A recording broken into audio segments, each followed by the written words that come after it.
go on the record. All right.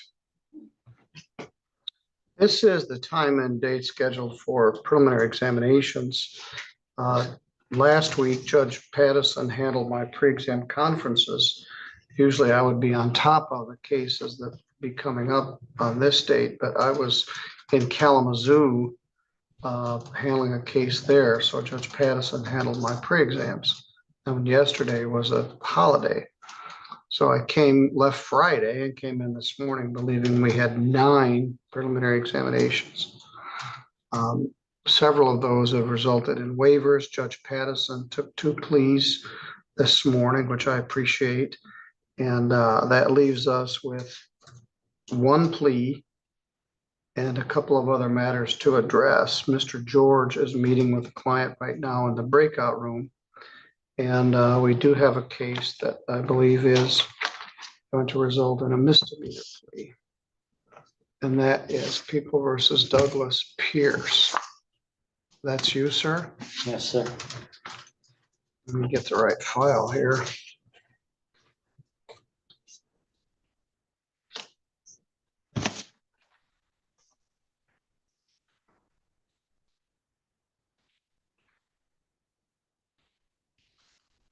Hello, Josh. Hello. Well, I had it, Mr. Pierce.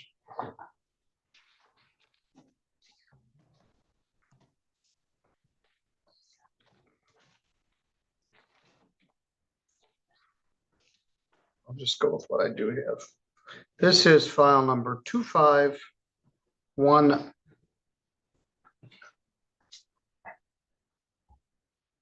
One 484 FY. My eyes are worse.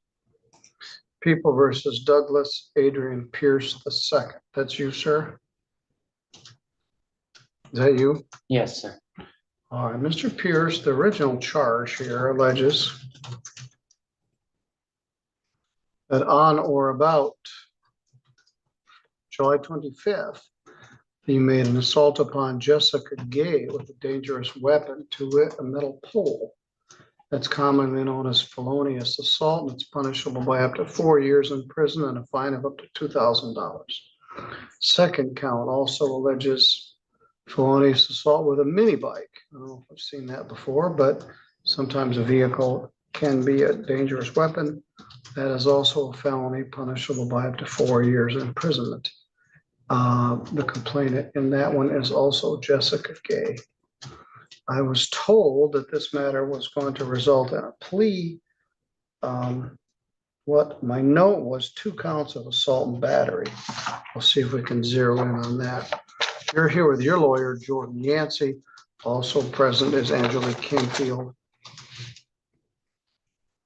on behalf of the prosecuting attorney's office, as well as Abby Stoll. I'm not sure who's handling this.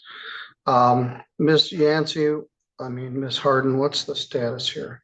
Thank you, Your Honor. I have discussed the offer with my client and confirmed as far as the factual basis with Mr. Robert. I believe we have a resolution today. We'll move forward with the plea. All right, Mr. Robert is here now. What is the plea offer? The offer is to 2 counts of assault and battery. Correct. Same victim? Yes.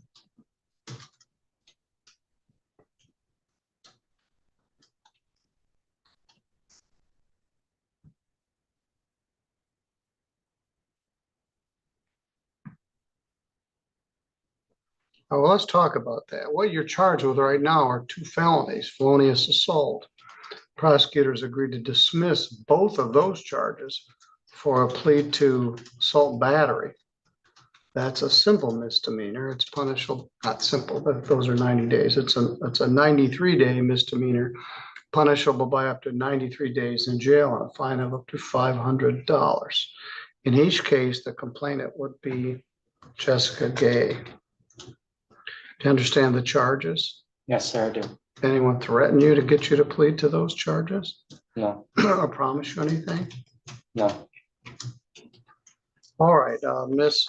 Harden has had you execute a waiver of rights by pleading to this charge. You'll be giving up your right to have a trial, and there will be no trial. Do you understand that? Yes, sir, I do. All right, well, let's parse this out a little bit. July 25th.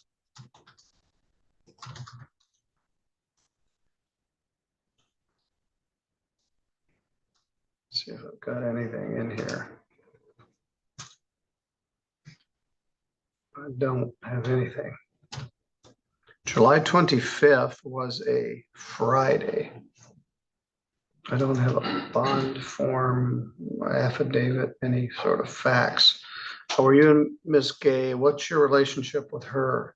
I didn't have a relationship with her at all, Your Honor. Did She you- just brought somebody back to the property that I did not want on the property, and she or would not wh- leave. Where is that property? 307 Michigan Street All right, Michigan Street in Three Rivers, Michigan. is in the city limits. It's over in Second Ward. Who lived there?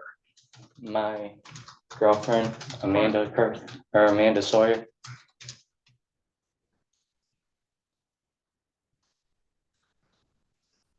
All right, tell me what happened. I saw Anna. I don't know her last name. The person that we did not want on the property because she pretty much just got her dad arrested, and she got out of jail the same morning at 9 o'clock in the morning, even after she had meth on her in the car. And she told the officers apparently where she got the meth, and the meth, yeah, her dad got arrested. All right, who was her dad? Her dad is Michael Kurth. Okay, so at some point, as Jessica comes there, did you swing a pole at her or something? No, I did not swing a pole at nobody, Your Honor. I just swung it at the ground. And then I lifted the mini bike up above my head, and I threw it back down to the shed when I realized they were not leaving. And that's when I saw the officer pulling into the driveway. All right, so you picked up the mini bike as though you were gonna throw it? No, I just picked it up in one hand and just held it above my head. I didn't throw or have it in a threatening manner or anything. I just lifted it above my head and asked them to leave the property. I don't even know this Jessica person. It was somebody that she had got to bring her to the property after she got out of jail that morning. Well, I'm at a disadvantage because I don't have any sort of reference for factual basis. Apparently then you got arrested right there. Yeah, Yeah. I was detained right then and there, and then, Well, did this happen in front of the officers? no, it did not happen in front of officers. I have it on camera that I did not swing it at them. I did Well, not swing it at her car. I did not throw it at her car. I'm struggling with a factual basis here. Your Honor, in talking to Mr. Robert, my client, the statute does not require any actual physical contact. It's the reasonable expectation of harm. Yes, that's why I didn't ask whether he hit her with a pole. I asked Correct, her- yep. But I can't. Josh, can you share the report with me? Yeah.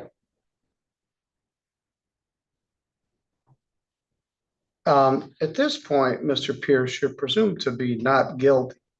Everybody who's charged with a crime has a presumption of innocence. And it's only after we overcome that presumption, either by a guilty verdict or a plea. And there are certain elements of assault and battery. Assault is different than battery.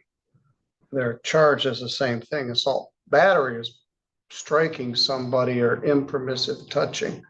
Assault is the immediate threat of an impermissive touching. So swinging and missing at somebody could be an assault. They arrested you right then. They Which- detained me. Yes, And did they take you to jail? yes, they did. Right, That that's same- why there's no affidavit of probable cause or bond information. They just took you into custody. And I'm struggling.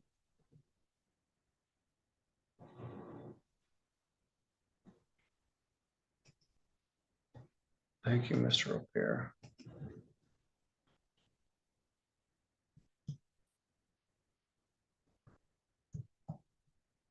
Apparently there's a number of people there.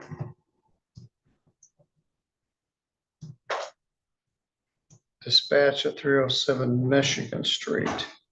Subject was swinging a bat at a vehicle with people inside of it. Arrested and lodged with felonious assault. The charge were changed to assault battery.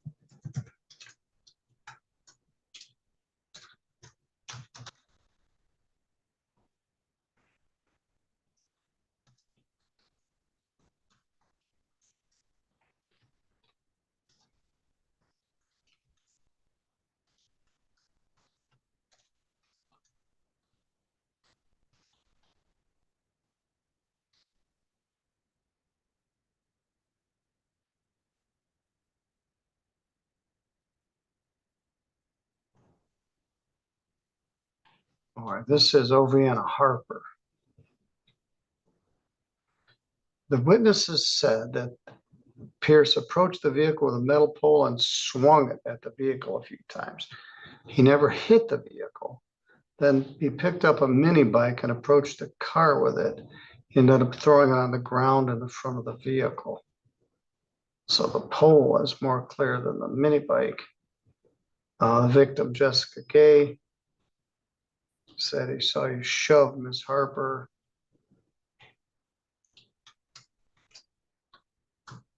Swung at her vehicle in an overhand fashion. All right, so did you take the pole and like swing it like that down at the ground? No, I just hit the ground with the pole. And then when I realized that wasn't doing anything, that's when I picked up the mini bike, a bigger object. When I should have never even picked anything up, I should have just kept saying, please leave. She believed he was going to throw the mini bike at the windshield.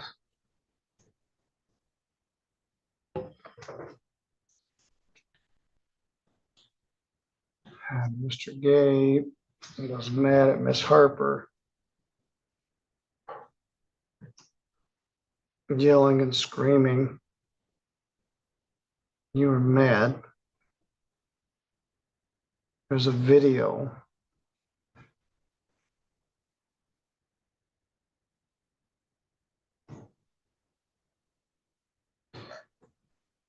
They're backing out. Your daughter's video shows you pick up the mini bike and then throw it down directly in front of the vehicle. And then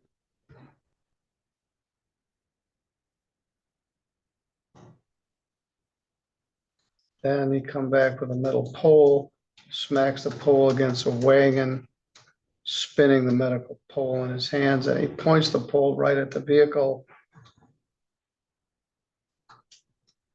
like that, which I guess could be assault. Your Honor, I Yes. picked up the pole first, and then I picked up a mini bike. I had the pole in my hand first. Okay. All right. Did you poke it at the vehicle like No, that? I was just. All right, I'm swinging gonna- down the ground. You can have a prelim if you want on 2 felony charges, but I'm not finding any factual basis. Maybe the mini bike, if you picked it up like this and threw it in front of the vehicle. There's apparently video of this, which could answer the question. I picked up the mini bike and threw it at the shed. All right, well, I don't find a factual basis. There might be one for disorderly person, but I don't find anything for assault. Mr. O'Bear, what's your thought? Yeah. Don't disagree. I don't know if Yeah. Ms. Harden wants to take a minute to talk to him or. I guess I would just make the argument that it sounds like based on his statements today, those items were wielded in a way to Well, we could also consider taking the plea of no contest scare people as off an the property. opportunity for him to take advantage of the plea offer. I Let's have no objection to a no contest plea. Let's talk about that. By pleading no contest, Mr. Pierce, you don't admit what happened, but you also don't deny what happened. And you could accept the plea by no contest for purposes of having the felony charges dismissed. And so I would get the factual basis from this report. So if you plead no contest, you don't admit what happened, you don't deny what happened, you would allow or accept that these convictions of assault and battery would enter. And the felony charges would be dismissed. Are you going to plead no contest to these charges to take advantage of the plea offer? You want to talk about that with your lawyer? I can't. All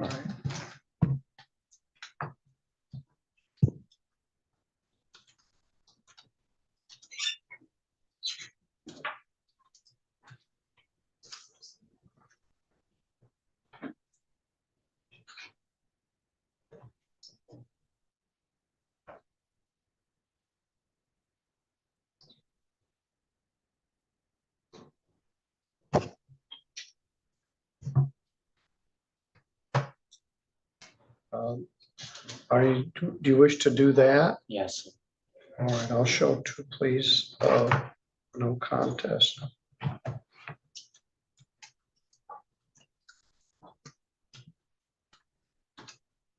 Now, did Oviana Harper live at 307 Michigan Avenue at one time? And she was just sleeping with my old lady's father. All right, Michael Kurth is your girlfriend's dad. Yes. Well, he's considerably older than Oviana Harper. Yeah. It was like her sugar daddy. And then when she wasn't getting any more sugar, that's when, yeah. All right, but she had property there and then she came back there to get it. Yep. Okay. And I did not want her on property at all. And to be honest with you, Your Honor, I really thought it was her mom, like bringing her back. So like she just scammed another guy and got him thrown in jail again. So that's why I was so angry, because I thought it was her and her mom in the car. I did not know there was kids in the car. I did not know Jessica was in the car. I didn't know. And you didn't even know this Jessica lady. Yeah, I don't even know who that is, Your Honor.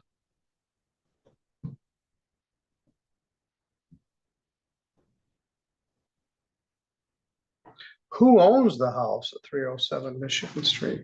My old lady. All right, and you just live there. Yeah, I lived there. All right. I've been living there for almost a year now.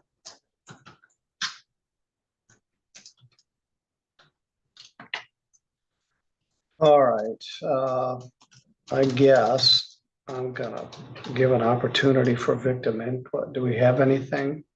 I from the would ask victim? for just it to be set for sentencing. Yes.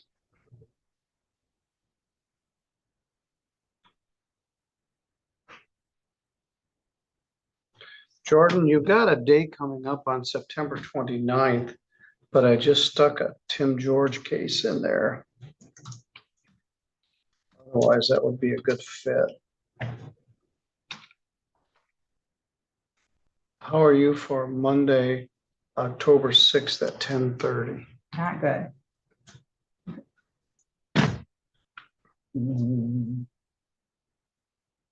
Scheduled out that entire week. Oh, you'll be gone? Okay. Monday, October 13th at 10:30? I can make that work, Your Honor.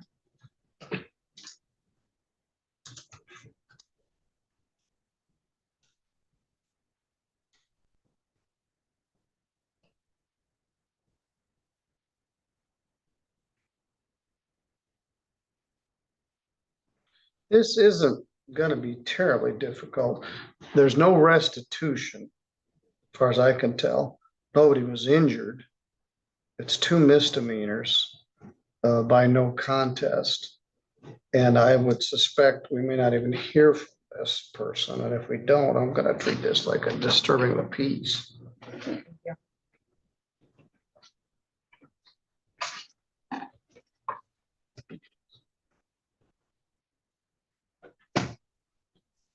What do you do, Mr. Pierce?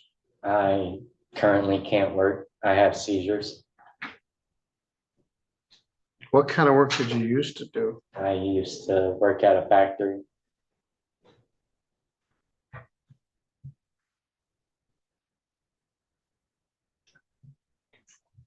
but I haven't worked in 2 years.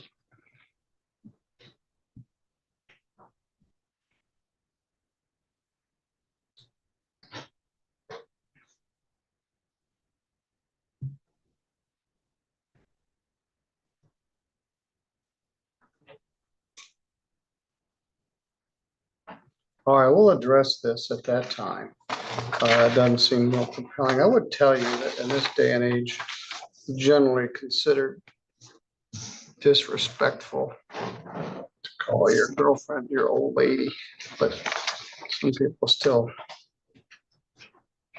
refer to it as that.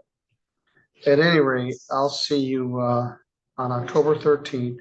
I don't think you have any reason to have any contact with this person, but one of your conditions is no contact with Jennifer Gay. I don't know what's going on with Miss Harper. She was in jail for some time. Apparently is out. I don't know where Mr. Kurth is, but you don't have any need to have contact with Miss Harper either. So I'll see you on the 13th of October at 10:30. All right, you're good to go. Thank you. Thank you, Your Honor. Do you want to take Tim's case? Yes. Need victim input, Okay. have Yep. police report. Laura, I'm gonna forward that email from Josh to you so you can put that in the on-base file.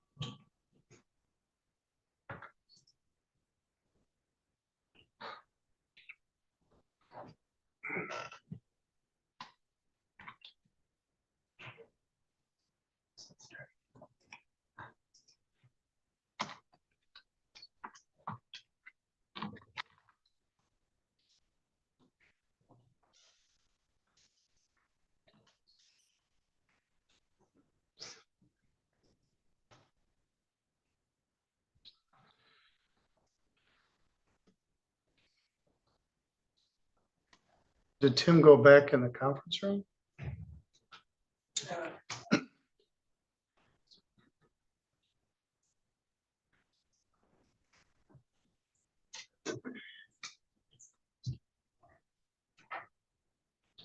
I've still got the breakout room. You want me to bring Mr.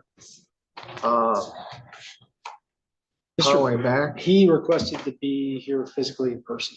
Oh, So I think that they're working on All right. trying to get him over here. well, hopefully it puts some clothes on him. Okay, we'll address that when we get to it. Then that would bring us to our prelim and Laurie Allen.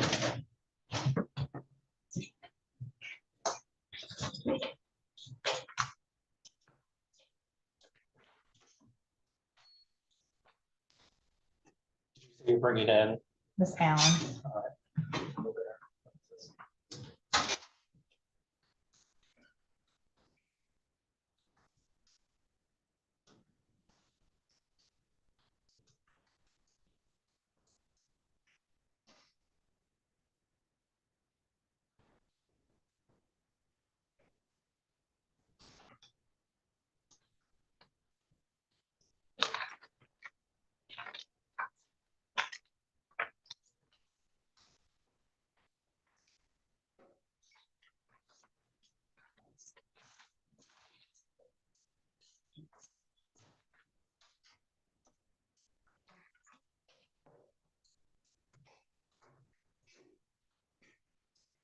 Good afternoon. Hi,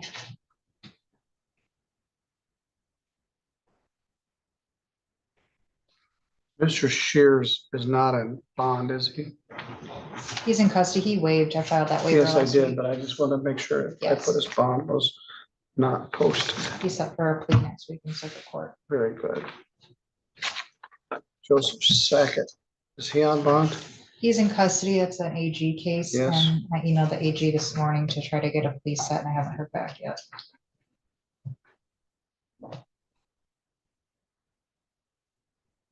I'm greatly in favor of having the police taken quickly after the bind over.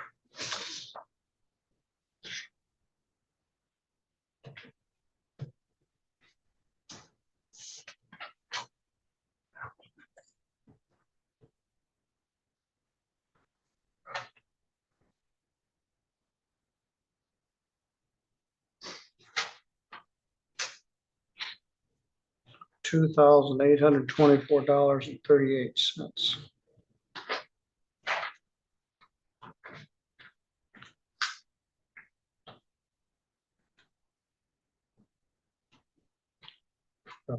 Portion of the arrearage and child support. It's one of the smaller numbers I've seen. Yes.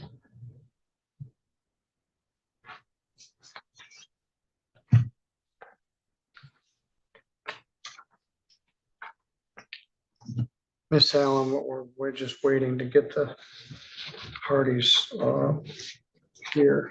Thank you.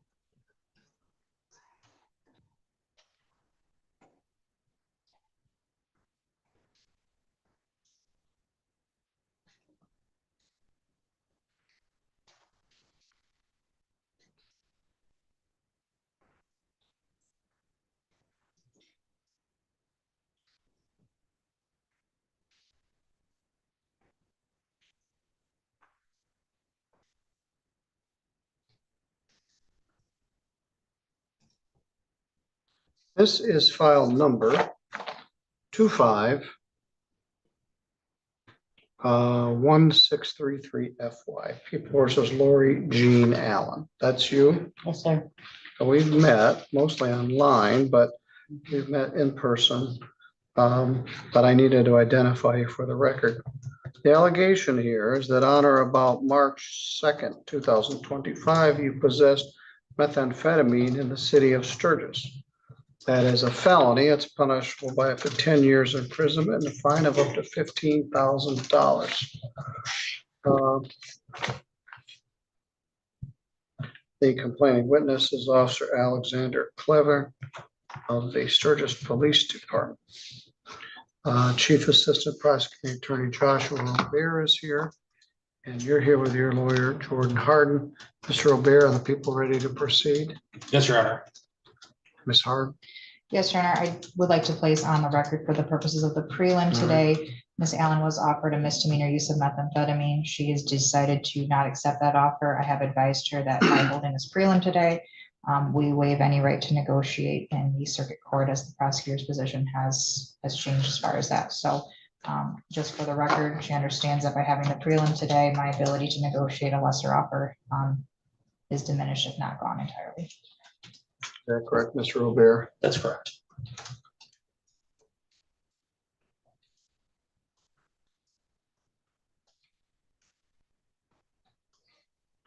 Ms. Allen, that's been the prosecutor's policy for many years. In fact, it was my policy when I was prosecutor a long time ago. So let's break this down exactly. I want to make sure you understand everything. The charge is possession of methamphetamine. It is a felony. It's punishable by up to 10 years in prison and a fine of up to $15,000. If you're convicted of a felony, the sentencing guidelines would come into play. And the sentencing guidelines would set forth a range for your sentence, which could be anything from time served to prison. And I don't know what those are. And it would be a felony conviction. There's a lesser charge, which is a misdemeanor known as use of methamphetamine. Use of methamphetamine is a misdemeanor. It's punishable by up to a year in jail and a fine of up to $2,000. You have been in jail now for 19 days. If you have the preliminary examination, the prosecutor is no longer going to negotiate the sentence. So what would be left would either be a trial in circuit court or a plea in circuit court. And that could be some time from now.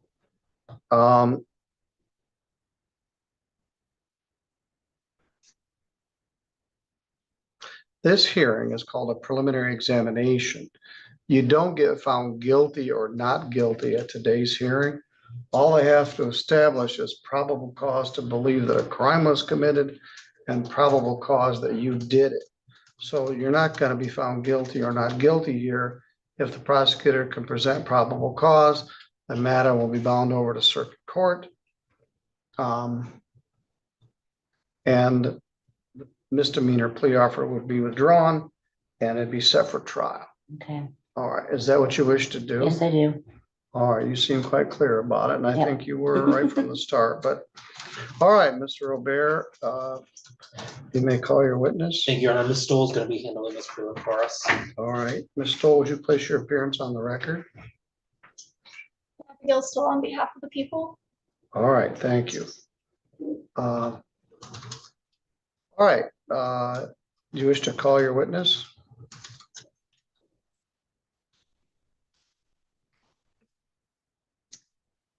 Yes, I'll call Officer Cleaver.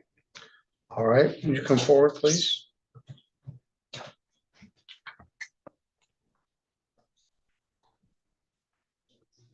Good afternoon. I don't believe we've met. Would you please raise your right hand? You swear or affirm any testimony you're about to give in this matter will be true to the best of your knowledge and belief. Yes, Your Honor. All right, have a seat. Would you state your name for the record, please? Alexander Cleaver, How do you spell your name? K-L-E-B as in Victor, E-R. All right, and you're an officer with the Sturgis Police Department? Yes, Your Honor. All right, Ms. Stoll, you may inquire.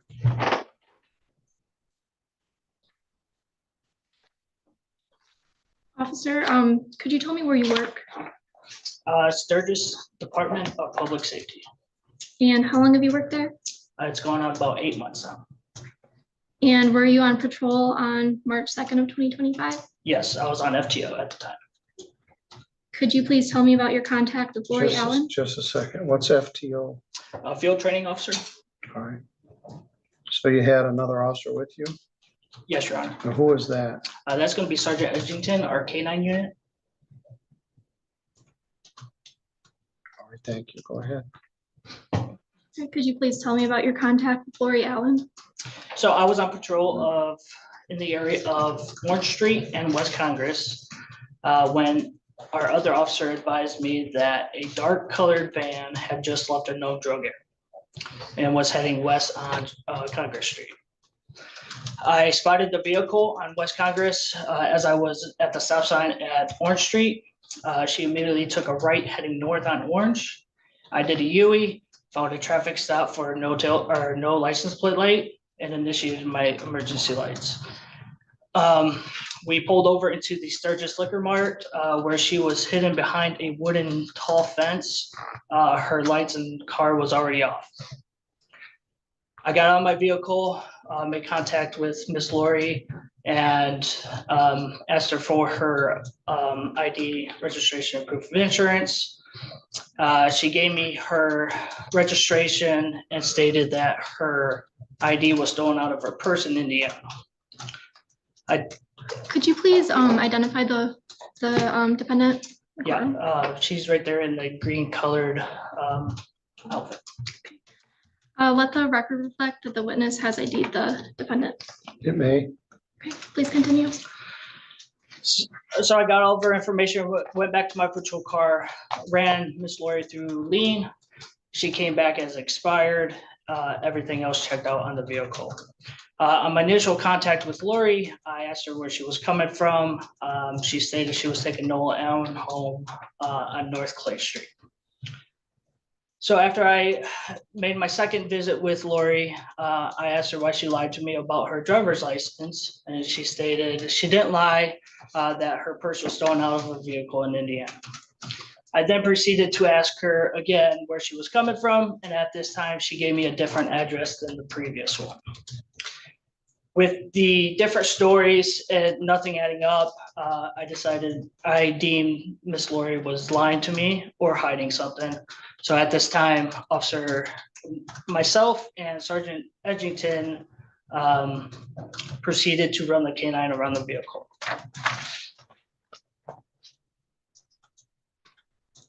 And then was anything found in the vehicle? Yeah, so the canine alerted on the passenger side.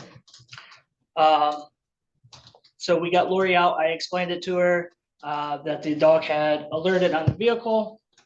We began our search.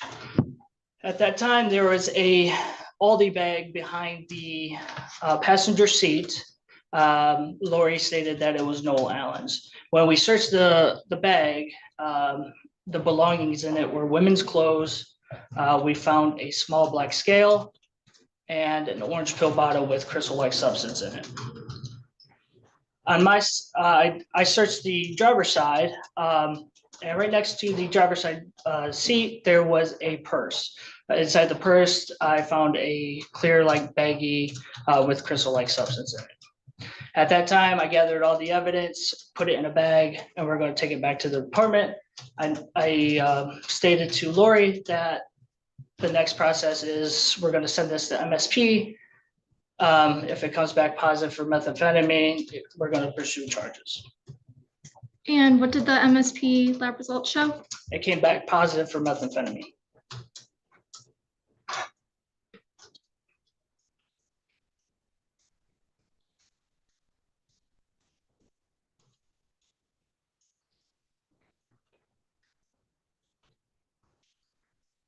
Did you ever see the defendant holding the purse? The purse was right next to the driver's side seat. It was in her possession next to the driver's side seat. Was there anything in the purse showing that it was hers? It was her ID.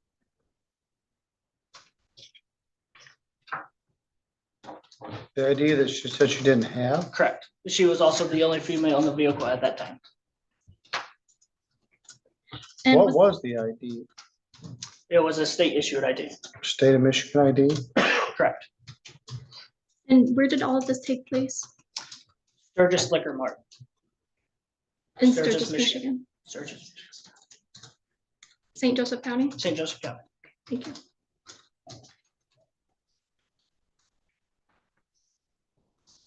Are you gonna move to admit the lab report? Yes, Your Honor.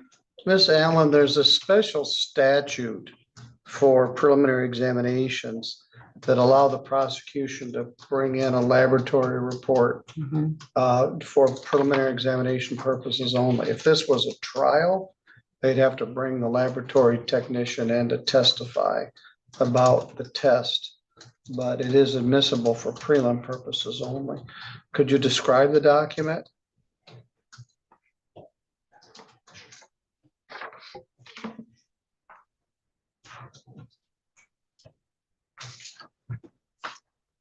All right, this is a laboratory report dated May 15th of 2025 under the signature of Scott Seatsma, forensic scientist. They did find one item with residue of methamphetamine, one Ziploc bag containing a white residue. There's a number of cases which support the residue is sufficient for possession or use purposes. My old chief assistant, Doug Fisher, later prosecutor used to call these a no dope case, but residue is sufficient. It is found to be methamphetamine. So I will receive, let's put a stamp on this as People's Exhibit number 1.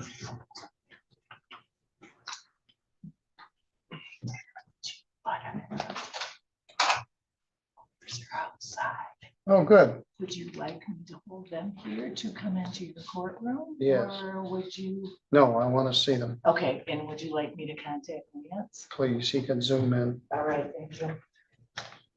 I have other fish to fry. It'll be a bit 2:30, let's That's say. fine. I think I'll have them just come in here, or I'll have security just hold them out there. Security and then hold, you let them know they're when not to you're ready leave for the them. building. Very good. All right, that has been received as People's Exhibit number 1. All right, anything further?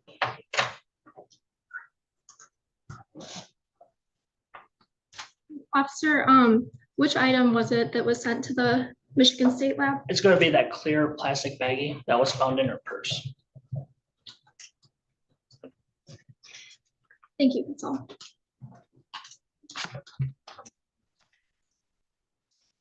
All right, Ms. Harden.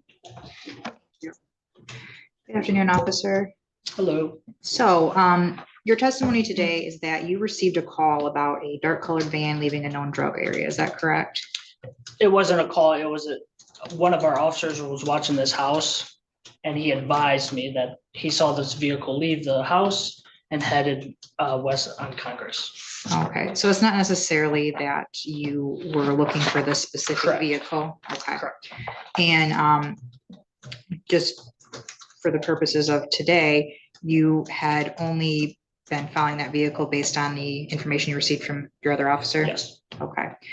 And when you stopped Miss Allen, she was the only person in the vehicle? yes, Okay. At the time you stopped her, you had advised, she told you that her purse had been stolen? yes. Okay. Now, your testimony kind of wavered in that you said purse stolen, then you said ID stolen out of purse. Is that what she told you, the two different stories, or is that just? She told me her purse was stolen, which contained her ID. Okay, so at no time she had said it was stolen out of her purse? Correct. Okay, just clarifying that because you testified to both things, so I just want to make sure it wasn't, miscommunication with her. So she tells you my purse was stolen. Yes, Okay, and is it common to deploy the canine on a routine traffic stop such as a taillight being out or a license plate light being out? no, not in that case, no. But her stories didn't match up. So she told me two different stories, and that's why we deemed her lying or hiding something. That's when we put the canine. Okay, but nothing she said would suggest that she had been, frequenting that drug house. It was just her stories were kind of all over the place. Correct. Okay. What's the procedure for deploying the canine unit? I'm not a canine unit or a handler, so that would have to be referred to the canine. Okay. Did Miss Allen ever claim ownership of the purse in the front seat? No, Did Miss Allen ever claim ownership of the bag in the back seat? no. Okay. You indicated you found a pill bottle. Where was that located? The orange pill bottle was located in the Aldi bag behind the passenger side seat. Okay. So when your report reflects that the pill bottle was found in between the seat, that's not correct. In between the seat, in between the driver's side and the passenger in the back seat. So her van was filled with a whole bunch of items. And that's where that bag was located, in the back. Okay. So your testimony today is that the pill bottle was found in the Aldi bag. Correct. Okay. I have nothing further for this witness. Thank you.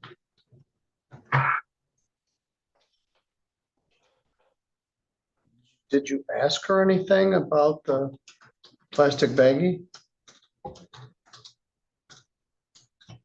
Did I? Yes. Yeah, she had no idea what was in the vehicle at the time. So I asked her about the items that we found.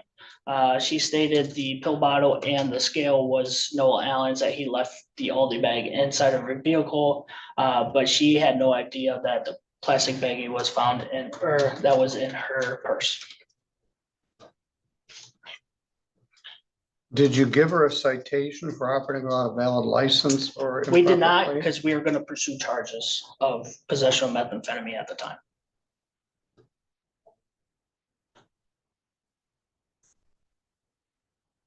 So she was allowed to leave, and when the laboratory report came back, you got a warrant for her arrest? Yes, Your Honor. And then sometime 19 days ago, she was picked up on that warrant. Yes, Your Honor. All right, thank you. Does that raise questions for anyone else? No, Your Honor. Yeah, Your Honor. All right, thank you. You can step down.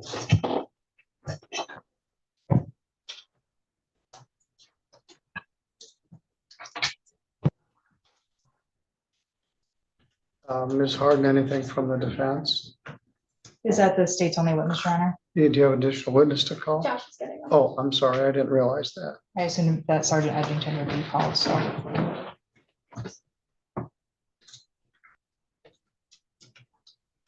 Is Mr. Poway here yet?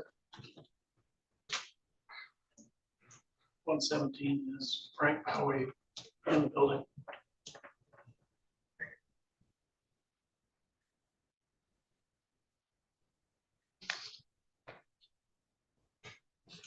There.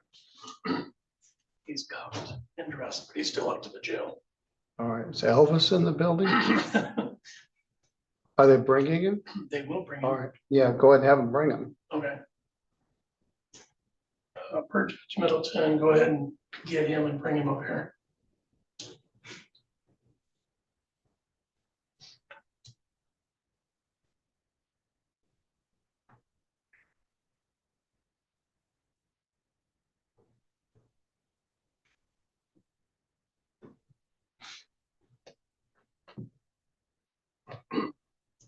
Clear. Hoping for the best. There's a PPO meeting or hearing going on over here, which I believe brokers there. Paul's got to be out here. So we're trying to make arrangements for somebody out there to bring him up. Okay.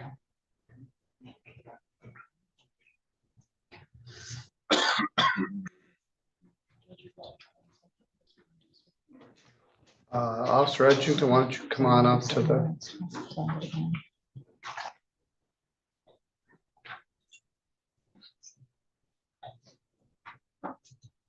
good afternoon, sir. Do you swear or affirm any testimony you're about to give in this matter will be true to the best of your knowledge and belief? If you have a seat, state your name for the record, please. Sergeant Josh Edgington, Can you spell your last name, please? EDGINGTON. Your dog didn't like me very much during my No. lunchtime walk. I didn't approach the car. I just kept right on moving. All right, this is Abigail Stoll from the prosecutor's office. She has some questions for you under oath.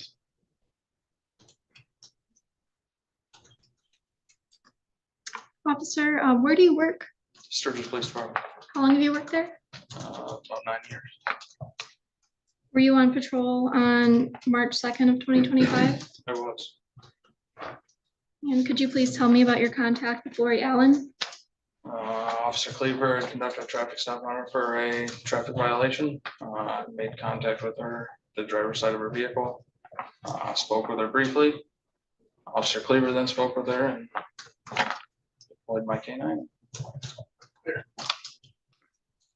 Then what happened next? I deployed my canine for a free air sniff around the vehicle. My canine alerted to the presence of our narcotics. At that time, I then informed Officer Cleaver. I spoke further with Ms. Allen. We conducted a search of the vehicle. Then could you please identify the defendant in the courtroom? She's wearing striped clothing with the orange sandals. Let the record reflect that the witness has identified the defendant. It may.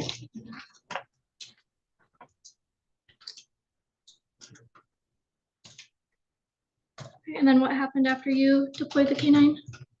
Once he alerted, we then conducted a search of the vehicle and located what was later discovered to be methamphetamine. Baggie contained it. Could you please explain what it means to alert? So when you deploy the dog and he is doing his sniff, you're looking for trying to observe a change in behavior. So after he pressed his nose to the door seam, he then shuffles backwards and sets his rear end on the ground, alerting. That's his alert.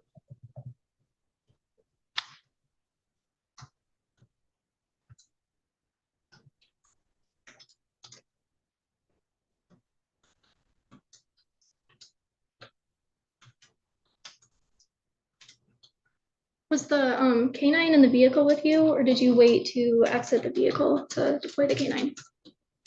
Was he, Was the canine traveling with you in the Yes. vehicle? Thank you. Nothing further. Thank you. Were you and Officer Cleaver and the dog all in the same car? yes, I was FCO. Okay.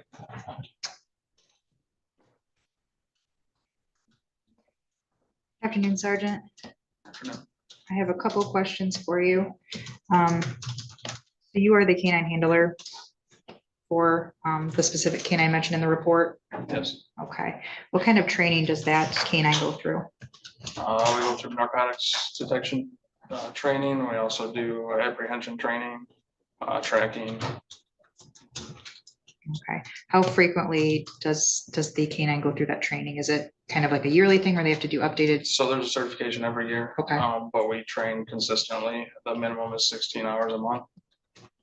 We go up to Battle Creek for 4 hours, train with their training group once a week, and then I do my own stuff randomly throughout shift. Okay. And you and your canine are up to date on all that? Yep. Okay. You indicated that you were with Officer Cleaver and you had conducted the traffic stop. Was the canine in the car during the initial part of the stop? Yes. Okay. Does the canine have access to, your testimony was that you did a free air sniff. Could you explain what that is? Air around the vehicle. Okay.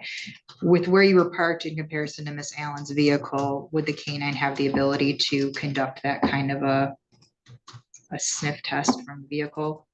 From inside my vehicle? Yeah, Highly doubtful. I mean, Right. the windows were up and stuff. It was cold outside. It was Okay. March, so it's not like the windows were down and he had, No. okay. No, and it wouldn't. And did you have much contact with Miss Allen or did Officer Cleaver kind of take the reins of the investigation? I spoke to her briefly. Okay. Did she make any indication to you as far as the items found in the vehicle that they belonged to her? She informed me that a Aldi bag belonged to a male subject. Okay. Did she take any ownership of the items found that were alerted to by the canine? There was a scale in that bag, so that would have been one of the things. I can't determine exactly what of the multiple items we located that he exactly alerted to. They all had the presence of narcotics. Okay, but Miss Allen herself did not claim ownership of any of those items you found. The bag, Which the bag? Aldi bag, the other clear plastic bag was located in her purse. Okay. Did she take ownership of that purse? Did she indicate to you that was her purse? I don't recall. I'd have to check my report. Okay. Did she take ownership of the Aldi bag, say that was her bag? She stated it was not her bag. Okay. Was anything else located in the vehicle? 3 items of evidential value. There's a lot of personal property in there. Okay, but nothing that alerted the canine other than the items that were disclosed in the report. Okay. I have nothing further. Thank you. Stoll.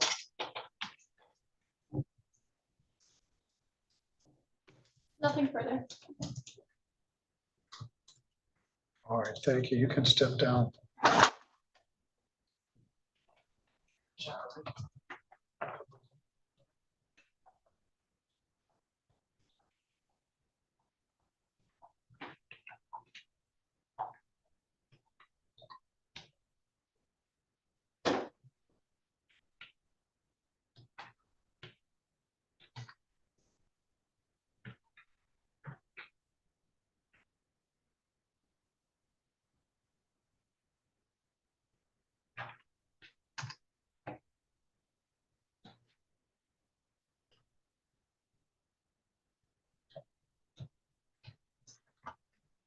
Anything further, Ms. Stoll?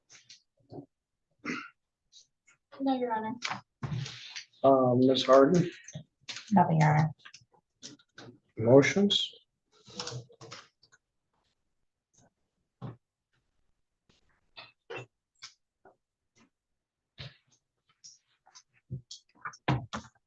We motion to bind over on 1 count of possession of methamphetamine. Because the crystal-like substance that was found in Miss Allen's vehicle tested positive for meth. She was the sole occupant of the vehicle and she had control over the vehicle, which was in her purse. All right, thank you. Thank you. Ms. Harden, Thank you, Your Honor. We would ask the court to consider the testimony today. Both officers testified that Miss Allen denied ownership of any of the items discovered, has indicated another person as being the owner of the Aldi bag. That was somebody she had given a ride to who had access to the vehicle prior to the stop for the officers. We'd ask the court to consider that evidence and not bind over today. Thank you.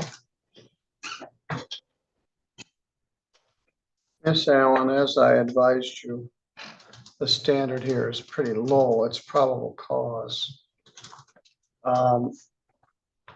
There may be some search issues and some other issues here, but we're not addressing those here right now. They pulled you over for theoretically a license plate light.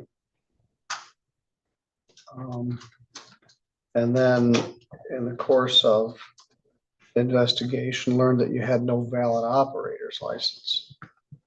And even if you did have a valid operator's license, you didn't have your license in your possession. He gave the officer two different versions about what happened, indicating your purse had been stolen in Indiana. I don't know why you didn't just give him your ID. I told him my wallet was stolen. All right, well, apparently in your purse was your Michigan ID card, but you didn't presently have a valid driver's license. So they had a canine. This was the canine car that's parked outside. And they had the dog sniff the car. First alerted on the passenger side. There was no passenger in the car. Noah Allen is your son, is that correct? Noah Allen is no relation. He states he is, but he's not. All right. Noah Allen is no relation to my family. All right, I guess I didn't understand that. I thought he told me he was your son. No, he keeps telling everybody in Sturgis he's my daughter Mandy's twin, and he's no relation to us. All right, well, I know Mandy, but all right, anyway, so he's somebody that has the same last name. Yeah, but- that's it. Just all the right. same last name. All right, at any rate, you gave versions about what was in your purse or what was stolen. They didn't mention a wallet. I didn't specifically know enough to ask, but in your purse behind your seat was your ID and this baggie full of residue, which has tested positive for methamphetamine.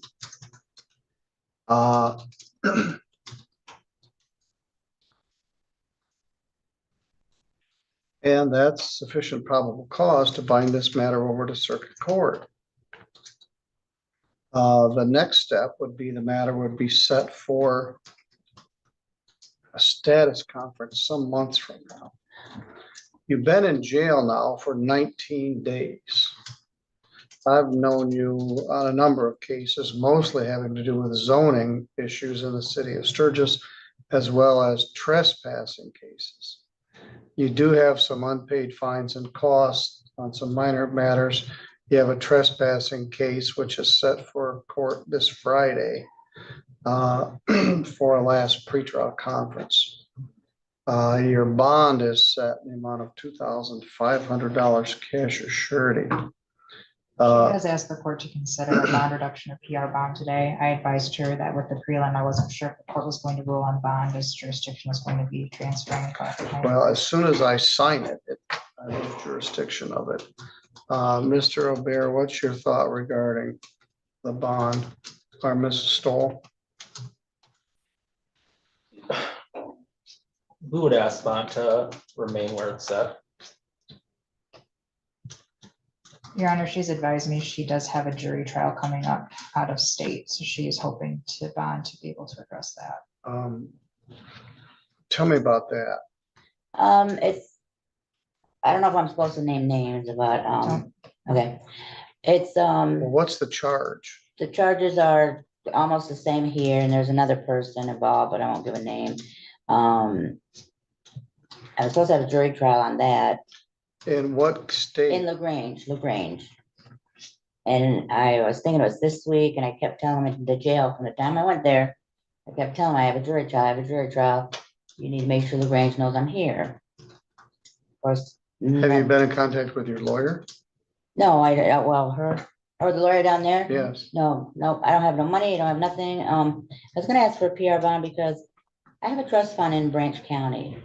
And I have to get this done in LaGrange because I want to get my trust. So I can pay all this and, I mean, go to all my hearings and stuff, but I need to get to Grand Rapids, What's in Grand Rapids? my daughter, Which daughter? Jessica. All right. She's in a long-term care home. I'm sorry. Yes, we discussed it. She's been in. But I've talked to her every day of my life, every day but she's doing better. She's up to 144. And she's just bedridden, and I talk to her every day of my life, and I haven't talked to her for 21 days. I mean, I want my crying to be any you decide anything because Well, it is what it is. We've discussed those matters in the past. Right. All right, I'm concerned that you're on bond from Indiana on a methamphetamine charge, which clinches the deal. You can rebring your motion for a bond in circuit court. But for now, your motion to reduce bond is denied. Okay. I'll do an order. It looks like in looking at the Indiana criminal record search, which isn't, completely official, that there was a court date on 8/12 that was missed. And following that, a warrant was issued and the jury trial scheduled for tomorrow has been canceled. But I would encourage her to get in touch with her attorney to confirm all of that information. All right. Miss Allen, the last thing you needed in your life is methamphetamine. I know. Don't say any more about it. Okay.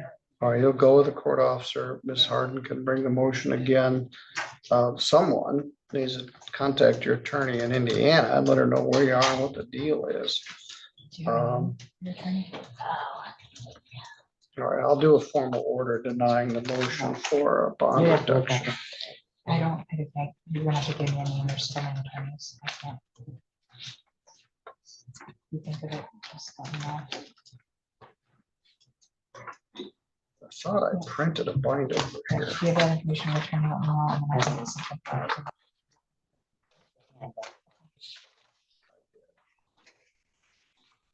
She good to go, Your Honor? Yes, Thank you. this preliminary examination is completed. Yes, Frank is here, so Tim is talking to him right now. all right, we never know what each day is going to hold. All right, thank you. Mr. Poway, who seems to be suffering from significant mental health issues, is here in the lockup. Also, this is outside of your province, from the prosecutor's office. Alfred and Joanna Yoder have presented themselves at the courthouse. I thought somebody called him. Thank you, Your Honor. Thank you, Jordan. Time